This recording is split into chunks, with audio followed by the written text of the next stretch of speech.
difference in the future. And so we've already done more than $3.5 billion in recovery funds for both Michael and Irma since I've taken office. And today we're here to do even more from DEO's Community Development Block Grant Program. So we're able to award today a check for $20.4 million for Panama City to repair the city's water, sewer, and stormwater systems that were damaged during Hurricane Michael.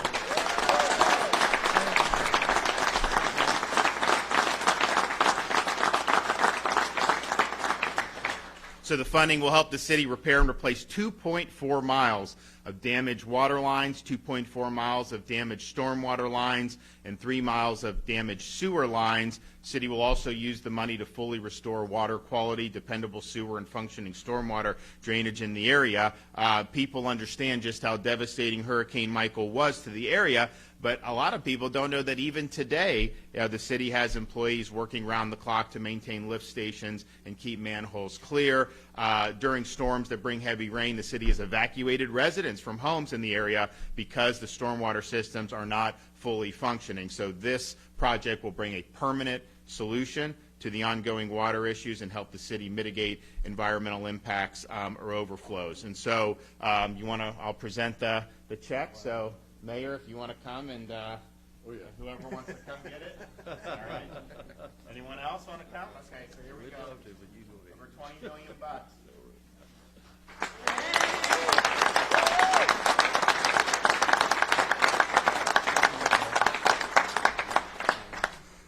So this is one of many steps that we've taken, not just for hurricane recovery, but also other aspects of infrastructure in the state of Florida. As many of you know, we've got Florida's the place to be. We have a lot of people that want to come here, and I'm happy with everyone we've got. I'm not asking for anyone. I always say, we've got great folks, but the fact of the matter is the last 2 years have crystallized for a lot of people that some of the states in our country and communities are not governed very well. And so when you have all kinds of COVID lockdown policies infinitum, when you have crime spiraling out of control, when you have all these different things, taxes, you name it, that's causing people to want to come.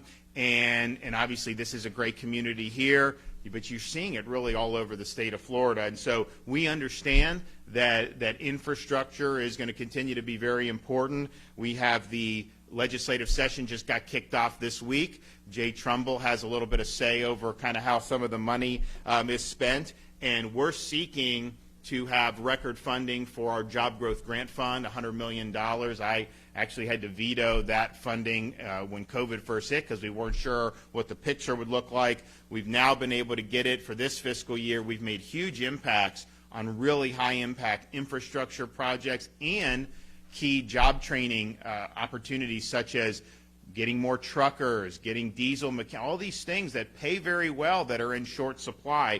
So that gives us the ability to do that very quickly, targeted, and high impact. We also have $105 million for Rural Infrastructure Fund, which obviously would benefit communities in Northwest Florida, and then $100 million for the Workforce Development Capitalization Incentive Grant. So those are all things that'll make a really, really big difference. And so we're looking forward to having a very productive legislative session. You know, when you're doing the budget like Jay Trumbull's doing, sometimes that can be very difficult. A lot of people were predicting with COVID that we were going to have terrible budget years, for the next few years. And in fact, if you look at what's happened, we've probably never had stronger surpluses than we have now. Every month, they estimate the revenue coming into the state, and we're hundreds of millions, and we were 500 million more over estimate in December than what they were doing. And so if that continues for the rest of this fiscal year, that's another $2 to $2.5 billion, $3 billion potentially, depending on the thing, above even what we were thinking. And so this is actually going to be a situation where whatever we've put in our budget, we're going to have more than enough to be able to accommodate. These guys I know have certain things. So look, I mean, you still got to make choices, but that's a much better situation to be in than 2 years ago, March, April, when people thought that this was just going to be really, really difficult financially, and it's just really strong underlying growth in Florida's economy. We still have the lowest per capita tax burden in the country, but you just have so much activity that's doing that. And that is against a lot of the national trends that we see happening, where there's a lot of headwinds that are pushed down from Washington. We've been able to fight through that in a lot of respects. So I think it's going to be good, and I think that we will probably be able to come back and do more for Northwest Florida in the not too distant future.